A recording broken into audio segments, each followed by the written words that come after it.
6.5% জমিতে 2021 সালে তৈরি করা হয় কলবাড়িয়া হাই স্কুল পাড়া জামে মসজিদটি।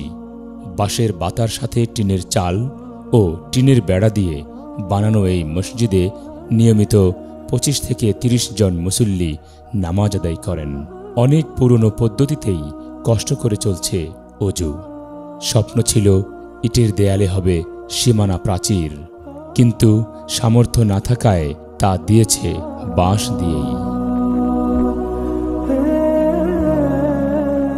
আমাদের মসজিদে জায়গা হয় না, ধরেন বাঁশের বাউন্ডারি দেখেন সব পচে গেছে, সব ভেঙে যাচ্ছে। আসলে গ্রামবাসী অনেক কষ্টের পরে জমিটুকু কেনা হয়েছে, কিন্তু এখন এমন একটা পরিস্থিতি জুম্মার দিনে অনেক লোক হয় কিন্তু এটা বাহিরেও ধরে না।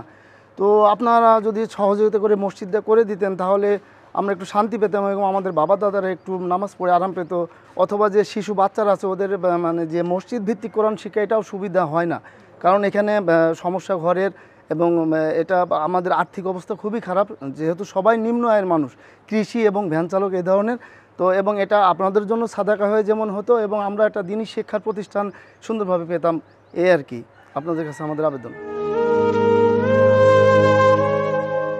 সূর্যের তাপে গরম হয়ে যাওয়া টিনের চালের নিচেই সিজদায় লুটিয়ে পড়ে আল্লাহর নৈকট্য লাভের আশায় এই মসজিদের মুসল্লিগণ।